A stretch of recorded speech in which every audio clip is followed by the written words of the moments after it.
I'm the advisor for the Duke Pre-Physical Therapy Association, and I'm on faculty at the Duke Doctor of Physical Therapy program. So we have a bunch of panelists here tonight, so I'll let them introduce themselves, say where you went to PT school and which residency program you're doing, and why you decided to do residency or fellowship. Oh, so we're starting down there. John's done this before, right. so. I'm Jonathan Sylvain. I went to Quinnipiac University, which is in Hamden, Connecticut. It's an entry-level physical therapy program. When I went through it, it was for your master's, so I'm a master's of physical therapy. And I am currently in the Orthopedic Manual Physical Therapy Fellowship. That'll be done in January, so I started this past January, so I started a little before these guys did. The reason I did the fellowship, to get more kind of into the education system inside of DPT, getting into a program, rather than going back for my PhD to do more research, that type of thing. I wanted to go more clinical avenue and get into clinical education, and you also get the opportunity to work or be a teacher assistant in the musculoskeletal program. So those are kind of the big reasons I did the fellowship, and for the mentoring that you get from faculty and staff at Duke. I'm Natalie Moore. Sorry, my voice is a little scratchy. I went to the University of Vermont for my PT school, and I entered as a freshman, so I did 3+3, so I finished in 6 years with my doctorate.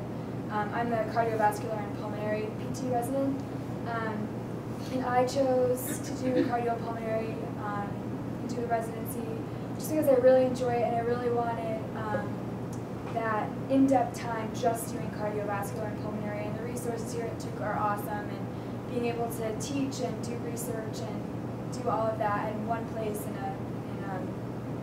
it's just great. So I'm just really excited to be able to do that.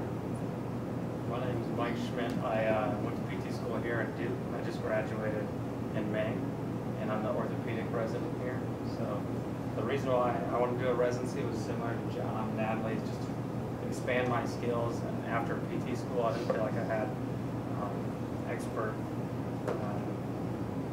knowledge in the orthopedic setting, so I wanted to expand my knowledge in that because I knew this is the avenue I wanted to go into. And then also for the mentoring piece and the actual teaching components within the Duke curriculum.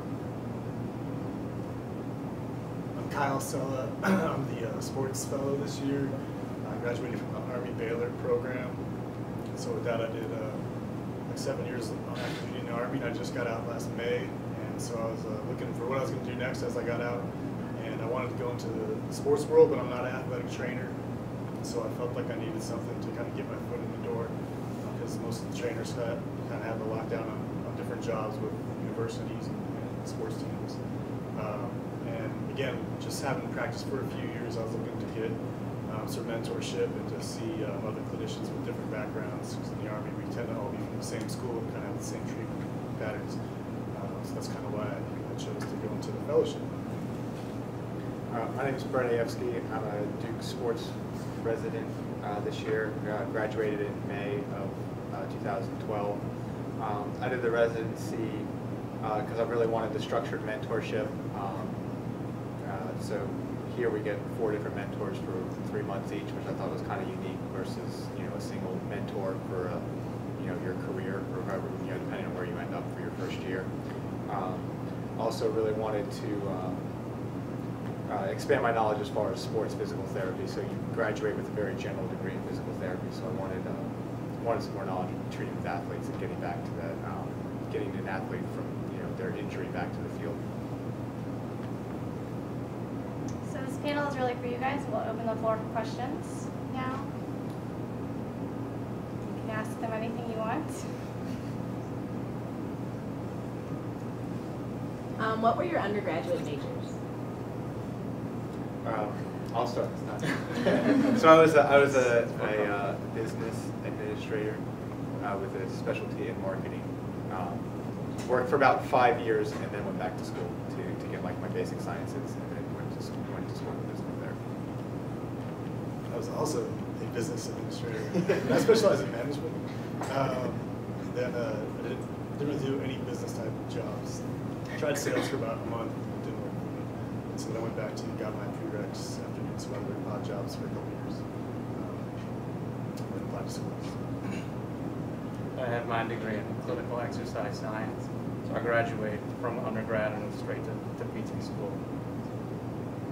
Mine was in mathematics, mostly statistics, and I, again, graduated from undergrad and went to PT school.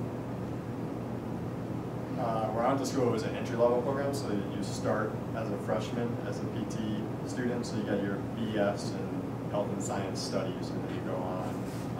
When I was there, it was a master's, now it's a doctorate program, so each program is different. So I didn't do a residency or a fellowship, but I'm a double Duke alum. I majored in BAA, which is now evolutionary anthropology. And speaking, I'm on the admissions committee now, so for you Duke undergrads, evolutionary anthropology is the major that does fit best with the prereqs for PT school, but that being said, you should major in what you're interested in. It doesn't have to be a science.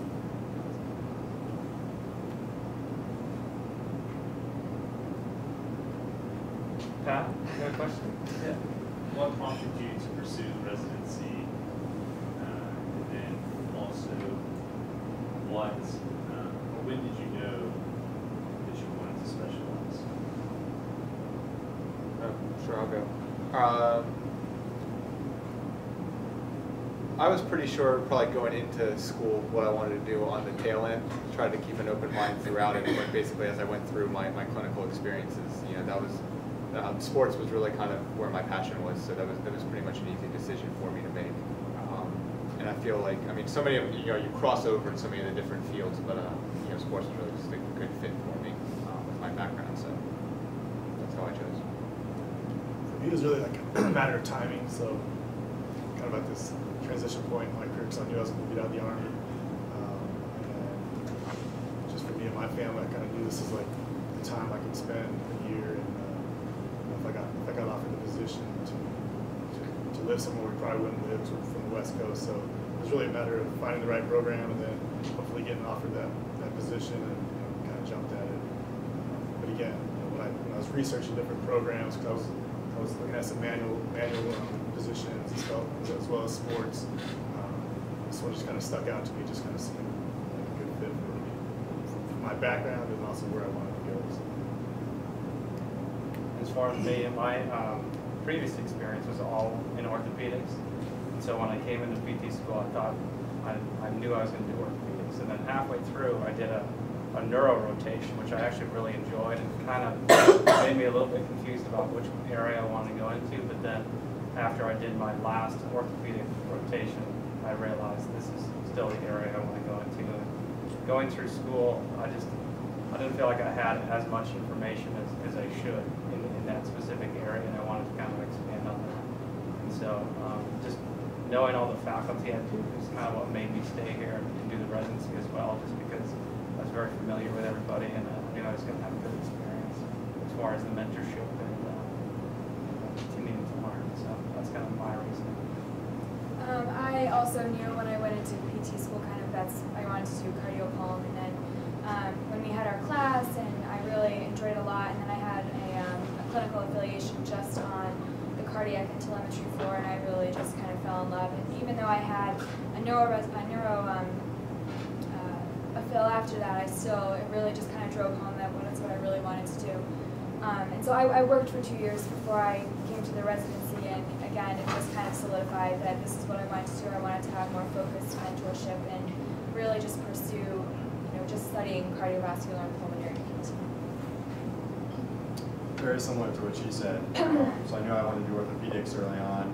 That's what I practiced in for 4 years prior to applying for the fellowship. At one point, I practiced saying I wanted to focus more on manual therapy and my manual skills, so hands-on type skills. If you guys don't know kind of a little bit the difference of orthopedics, and then underneath orthopedics, you can kind of think of like a manual therapy, so a lot of mobilizations, manipulations, those types of things. And that was kind of my specific focus of what I wanted to learn.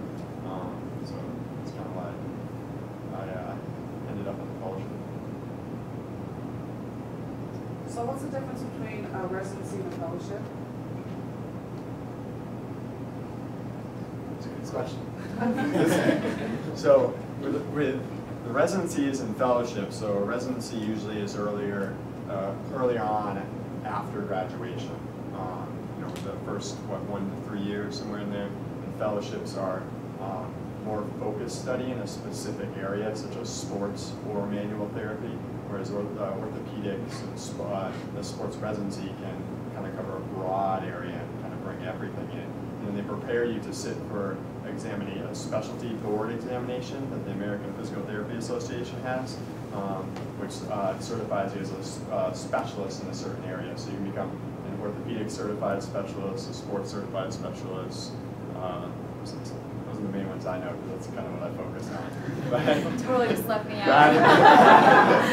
So there's cardiopulmonary, there's all sorts of Women's health, geriatrics, yeah, neuro. I don't know all of them. And the fellowships tend to be very, very specific. So like my sports residency is sports physical therapy, whereas the fellowship that Kyle's doing is D1 college athletes. So it's very, very specific. So you know, I think there's 1 or 2 other fellowships for sports around the country. One of them is, you know, collegiate and professional baseball players, and that's like what they study is just baseball players.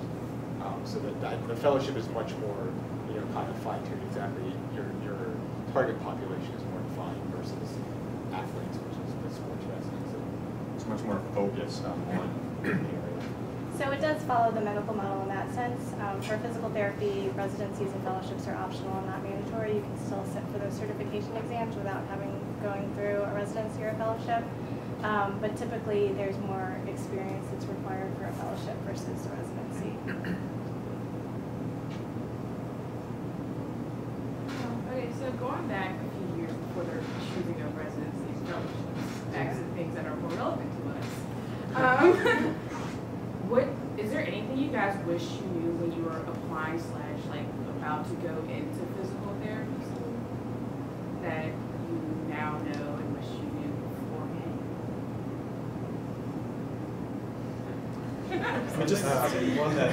One thing that helped me out a lot that I guess I didn't really wish I knew, but what I did is I did a lot of observation time and a lot of I worked for a private practice company in physical therapy, and I did a lot of volunteer work within the actual field.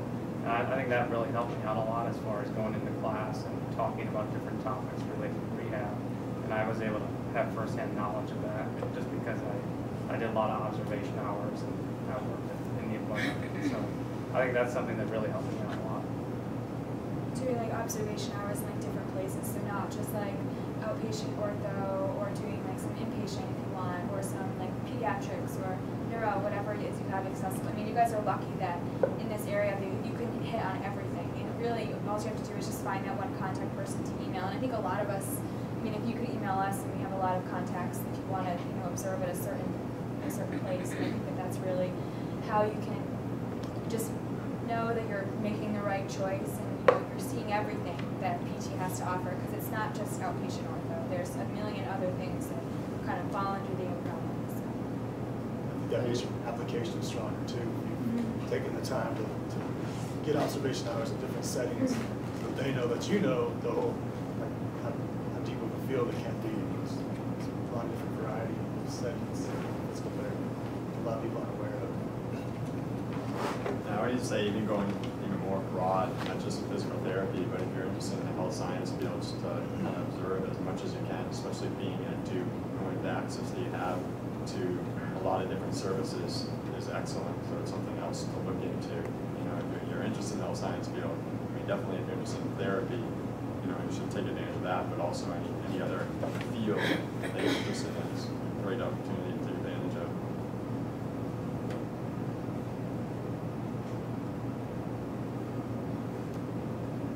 Can you describe what you do on a day-to-day basis? Sure. Okay. I'll go ahead. My sports residency is structured that I basically treat patients from 7 to about 1 or so. And those patients, it's roughly 50% athletes, roughly 50% orthopedic, outpatient type physical therapy. Then get a little bit of a break before I go to one of the local high schools in the area, and it's fall, so we're working primarily with the football teams. As the sports seasons change, we'll work with the different teams as it goes around the calendar. let's see, on Tuesdays, we get a little bit of a break. We get a journal club. So we're just basically a little bit more structured learning than you get in a regular if you just started your job right away. Friday mornings, there's much more of a didactic section, so we get a Friday morning sports conference. We go over to the fresh tissue lab and kind of work side by side with some of the surgeons as they're practicing their techniques so we can have a better appreciation for what they're doing. By the time an athlete gets to us, we know exactly what's going on, which is really kind of a unique opportunity that, you know, I know Duke does and a couple other residencies do, but you know, if you're looking into a residency, that's really something that I think is kind of a unique opportunity that a big facility has that some of the smaller places may not. And then Friday nights cover football games for the local areas, and I think that'll transition to basketball shortly. Also, we cover tournaments for the local soccer clubs on the weekends. So sports residency tends to, I think, have a lot of hours, but if you enjoy it, they're kind of fun hours. So that's my rough day-to-day activities. So I'm fairly similar to Brett, just that I'm working with Duke Athletics. So right now, football is kind of our big focus. So in the mornings, you know, we have morning practice. So we get there at like 6 and then do a bunch of treatments and get the guys ready for practice. Go out on practice and evaluate injuries, manage things, just help out in any way. We come back in and I may treat athletes from all the other sports at that time. I'm more of like a rehab, physical therapy, one-on-one type deal, or we may do some treatments after football practice on actual football players. Then in the afternoons, I go to the sports medicine clinic, Brett and these guys, and just do like outpatient physical therapy, clinic treatments. And so also I'm covering the games. So I travel with football sometimes, whereas this weekend I stayed and covered a swimming event. So I'll be covering actual events, and then I'm also going to practice with the teams. And my residency is quite different than most other orthopedic residencies. The first 6 months is I'm actually in the hospital setting, so currently I'm in the hospital. I work mainly on the post-operative spine floor, the trauma unit, and the general orthopedic floor. And then I'm going to be transitioning to the outpatient orthopedic setting, so some of the main Duke outpatient clinics. And then I also go over to sports on Fridays. So I'm going to get a good mix of inpatient, outpatient, and also sports. So it's quite a nice variety of things. Mine is also half inpatient, half outpatient. I'm in the hospital right now, and I just finished my rotation on the pulmonary floor, so seeing mostly pulmonary diagnosis like COPD, pulmonary hypertension, pulmonary fibrosis, cystic fibrosis. But I also go to a lot of different grand rounds during the day, so a lot of educational opportunities with the fellows and the other residents and the physicians. I have the opportunity to go to some of the classes within Duke. Like I had an EKG class last week, and this week I'm getting certified for advanced cardiac life support tomorrow, which is considered. And then now I just switched to the cardiology floor, and then I'll go to cardiothoracic surgery after that.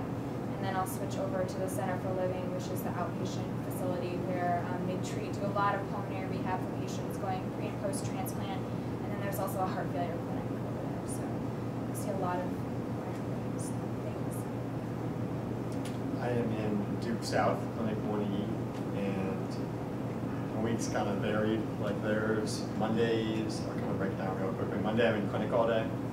Tuesday and Thursdays in the morning from 8 to noon, I'm a teacher assistant over at Duke at Irwin Square in the TPT program in their musculoskeletal class. And then in the afternoons on those days I go back over to the clinic over here treating patients. Wednesday morning, I'm in the spine clinic, the neurosurgery spine clinic, working as a team with some of the physicians there. So I'm kind of there if they need me to do kind of that day PT treatments or instructions to patients, which was a pretty cool experience because you get to see a lot of cool stuff with radiology that they show you, different things that the MPs kind of bring up in the office. It's nice to hear with patients. And then on the afternoons on Wednesdays, I'm in the clinic, I'm in the PT clinic with one of our mentors who is there treating patients, or watching us or mentoring us as we're treating patients, which is nice. And then Thursday afternoon I'm in clinic again, and then Friday mornings, we have time blocked off in the morning for mentoring sessions, or where we kind of practiced manual techniques on each other, so a lot of mobilizations and manipulations on each other. There's another manual therapy fellow. He could not make it tonight, and then on Friday in the clinic, treating patients manually. So, and then kind of all throughout the week, there's different rounds and journal clubs and things like that you can attend, so you can stay busy, very busy.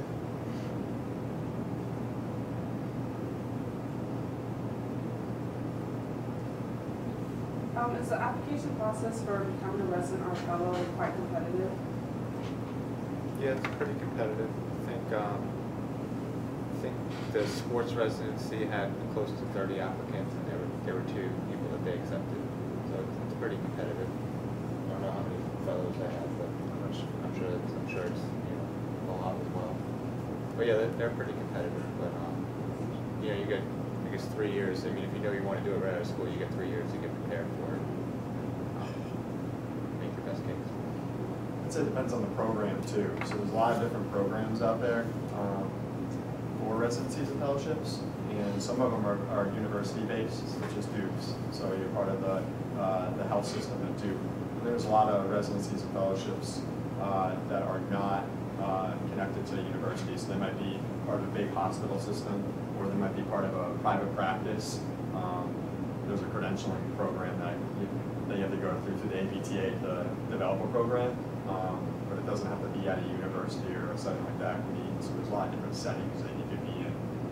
I feel like the university setting was kind of the main thing I was looking at when I was applying for a fellowship, just because of how much it offers, not just with your mentors, but with the massive health system where you can see so much stuff.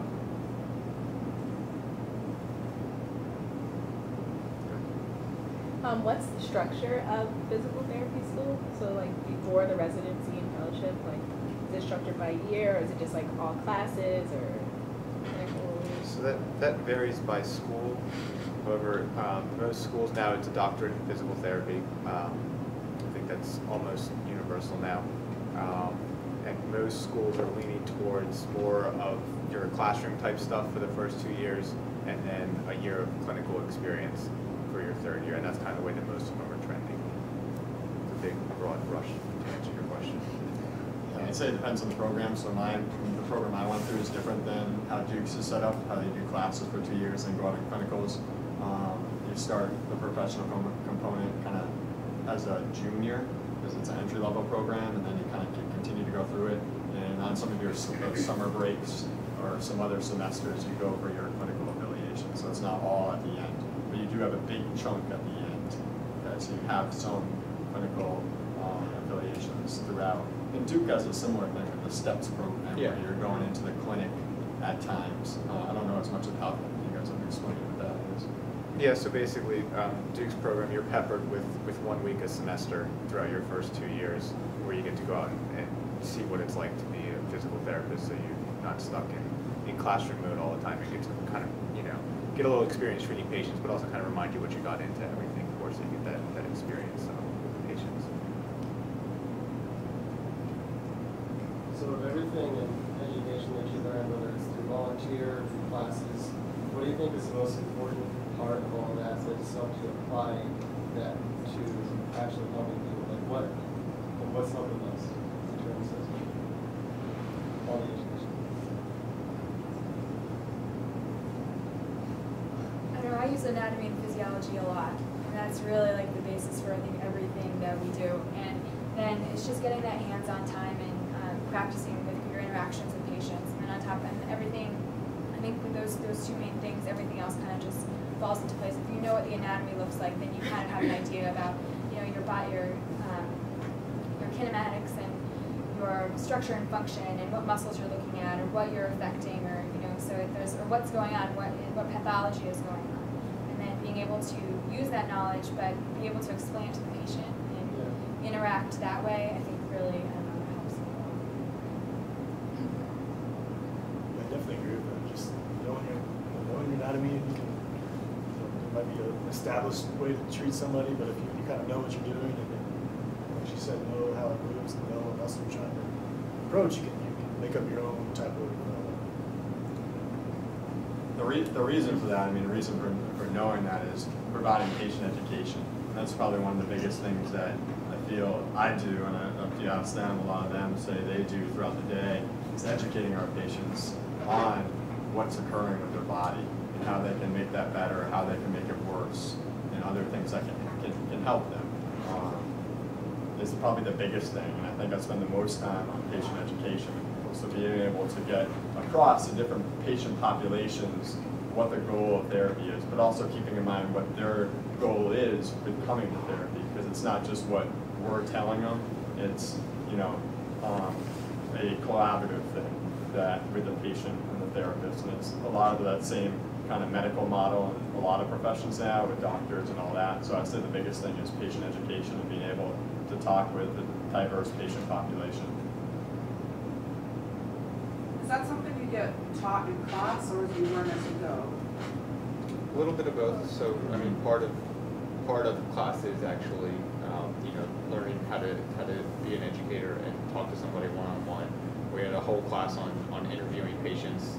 You know, I don't know about other schools, but I know Duke is, you know, fortunate enough to be able to sit us down in a room and videotape us interviewing somebody, and then they make you watch it with a bunch of other people to critique how you interviewed. So I mean, it's a big part of the curriculum is teaching you how to interact with other people and how to you know, provide optimal care for a patient.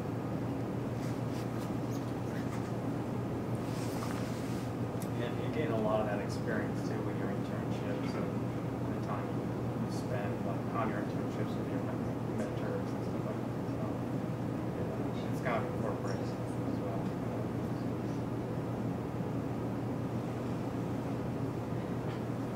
After doing your residency and fellowship, what kind of setting do you hope to work in? Like, are you hoping to work with the D1 sports program or like in the hospital?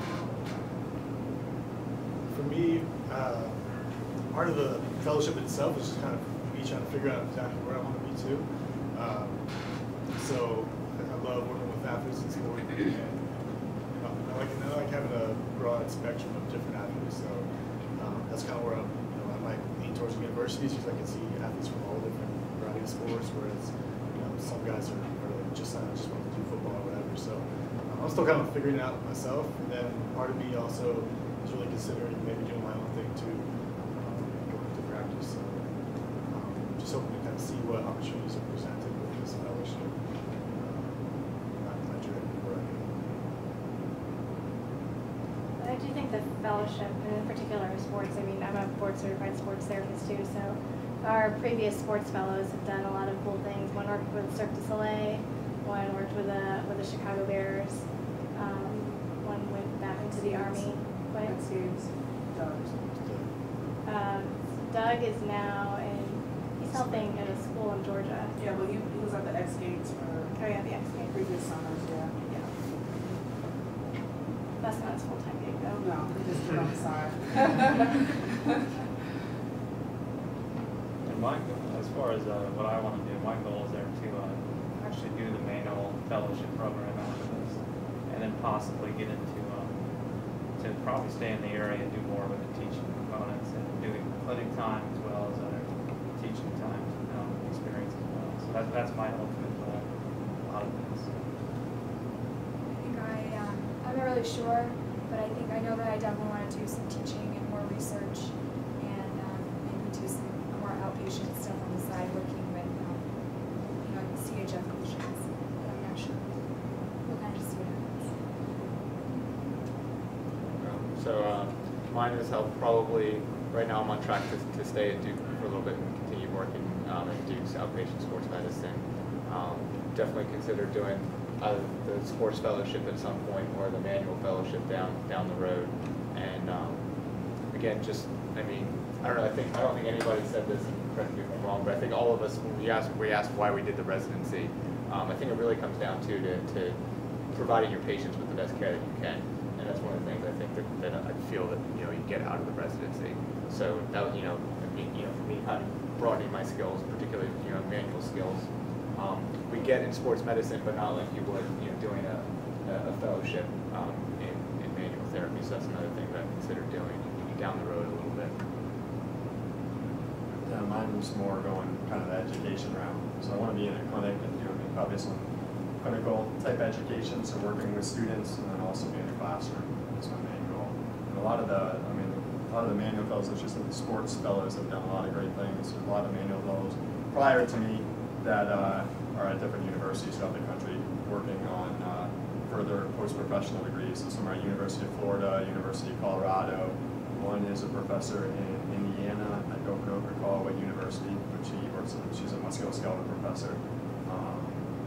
And the other one, I think, she got pregnant, so I got like 2 things I can do: go back to school or get pregnant. I can't get pregnant.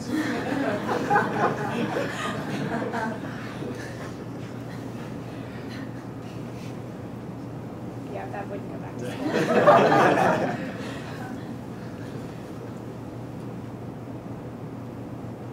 You can also do lots of cool things without doing a residency or fellowship, though. So, I mean, I've worked with professional dance and Broadway companies, so I think that's cool. With that said, too, I mean, you can get a lot of great mentors that aren't part of a fellowship or a residency, and that's some of the big thing that you get out of doing the fellowship or residency is a mentor, someone that they don't have to have a lot to be an expert physical therapist. You don't have a lot. You don't have to have a lot of experience. I mean, but you can have a focused experience in a specific area. So it's not per se we're learning under somebody who's been doing something for 50 years. I mean, they might be doing it 15 to 20 years, but they have a lot of focused experience in one area. So it's nice, but you can get that without fellowships and residencies. You just need to find that mentor. Since residencies and fellowships are like relatively new for PT, how many people would you say sort of are pursuing them? Like for the guys that just graduated, how many from your class are doing that right out? 3 or 4 of us. I know there's 1, 2, 3, 4. I know 4 of us at least are in a residency. So 4 out of like 70 of us. Actually, There's only 2 from my class. I graduated 2 years ago, so I know one other besides myself, and he didn't do a residency program, and he is certified orthopedic specialist. I would promote, going back to someone else's question before, was something I would do, I think it was do if I was back in school prior.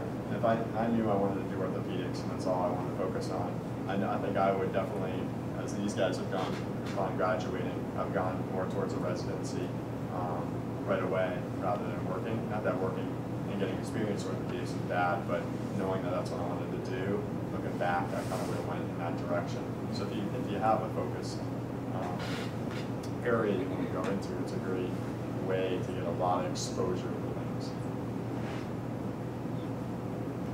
You're definitely gaining in popularity, though. I thought there were more people in our class that applied, but I mean, there's more residency programs that are popping up too. You can see a list if you go to the apta.org. Yes. Yeah, there's a list of all the residencies and fellowships throughout the country and where they are.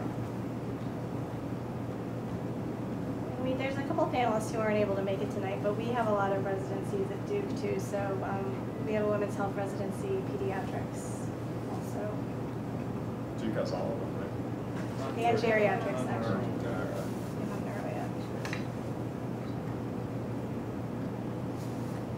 Well, just out of curiosity, so what are you guys' responsibilities at sporting events? Not that you guys don't.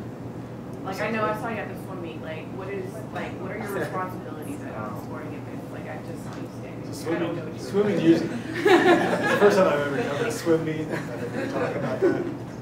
But usually, like at a football game or at football practice, kind of like an emergency responder. So something bad happens on the field, you're going to help with spyboarding or that type of thing.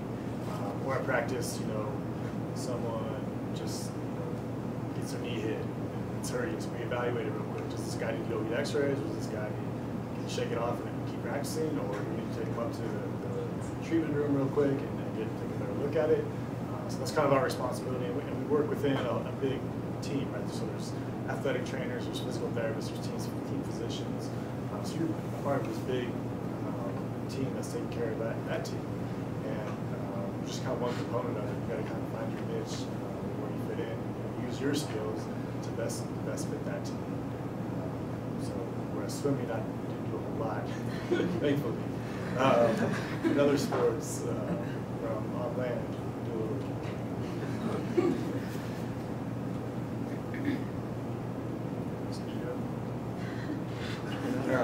Oh, sure. So kind of same thing. Football keeps you a little bit busier than some of the other sports.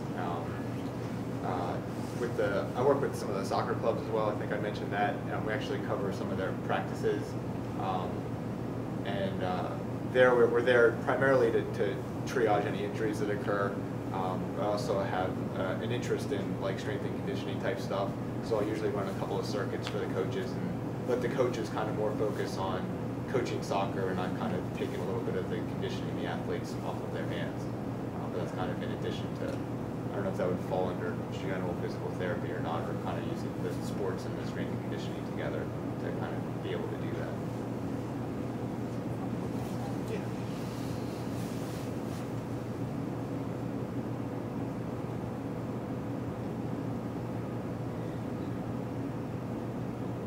Other questions?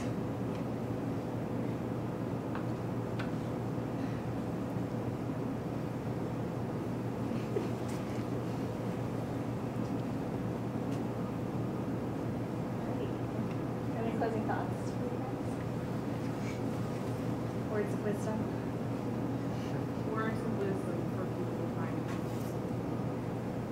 I was thinking mine are just what I said before, just the more observation, the more time we spend, observing different things and not just, one specific area of PT, coming in with an open mind, and looking at it like, so for example, me, I came in thinking I was only going to do orthopedics, but I also enjoyed the neuro side once I got into it. So I think just coming in with an open mind and considering all the options of physical therapy.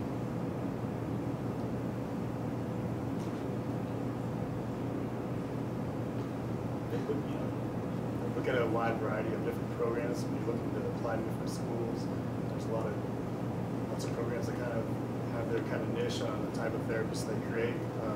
So maybe ask around a little bit about as you're applying. A lot of it just depends on your prerequisites fitting with what their requirements are. And if you find a school or program that you're really interested, talk to them and see how you can become a potential student. It's a great career. I wouldn't change it for anything. So I think it's a great path you guys are looking to go down. Then I guess residencies and fellowships is kind of far down the road, but just keep an open mind to that too. That you just continue to progress and learn as you develop. And then, like I said, just be open to different things. You might start yourself down a niche, but if you're not open to different ways of treating, or it would take you, I use neuro and I use manual and I use sports and I use orthopedic, and you take all those different skills for each patient. Each patient's not just a sports patient; they're a whole being, and you can treat them in many different ways if you have a wide variety of experiences and people around you that you know. The only thing I would add is that I know the interview process and applying is always kind of stressful. But I always like to tell people that you're also interviewing the schools that you're going to. So any place that selects you to come in and look at is already interested in you in a certain way. So you really want to make sure that it's a good match for you, and to kind of enjoy the process and really take it for what it's worth when you run. You look at a school, don't think I have to get into this place. Think, is this place where I want to spend the next 3 years of my life? Because that's where you're going to be if you choose to go there. So really think about that interview process as kind of a dual interview. You're trying to find a match, not get into some specific school.